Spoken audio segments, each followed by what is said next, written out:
Hi, welcome to How to RPG.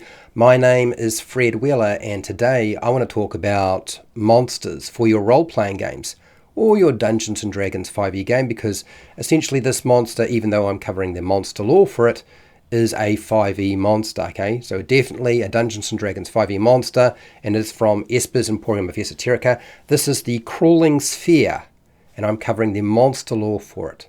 Now from the pit, okay, this monstrous sphere that crawls out from the pit, in a certain cavern far below the surface world is a vast chasm, simply known as the pit. The pit's rim is like that of a large lake, and its depth, it will plunge into the unknown. You don't know how far down it goes. Grimlocks, dark elves, and other denizens of the deep speak nervously of a terrifying master, the Lord of the Pit.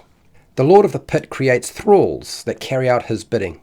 The crawling sphere is some of these beings who emerge from the pit.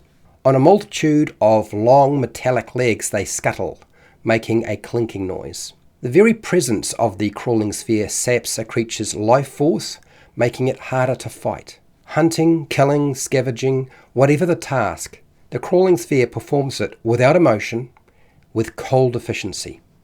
A crawling sphere stands as tall as the tallest giant of legend. Its monstrous head and body are the same structure when you inspect them closely.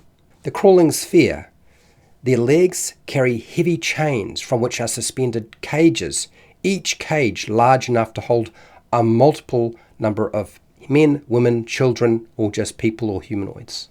Crawling spheres have multiple eyes that glow surrounding their spherical body and head, and it looks like a huge spider-like creature.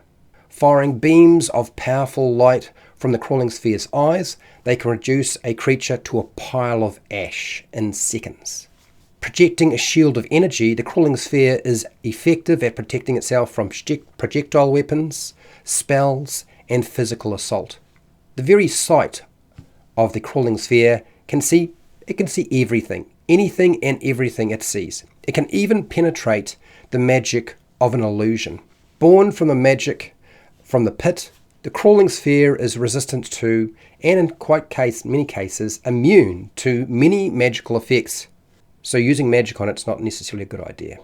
The touch of a single leg from the crawling sphere is like a razor-sharp magical needle. And ultimately, the crawling sphere is death on legs.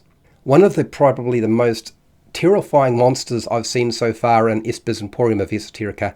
This thing will cut up a group and turn it and reduce it to nothing. And it is a nightmare creature, definitely. That's all I have for you on the crawling sphere. I want to thank Esper the Bard for allowing me to cover this topic and providing many of the assets and materials to do so. I want to thank my patrons who support me. I want to thank you for listening and watching. I'm hoping this was useful or interesting to you. And hey, till next time, keep rolling those 20s.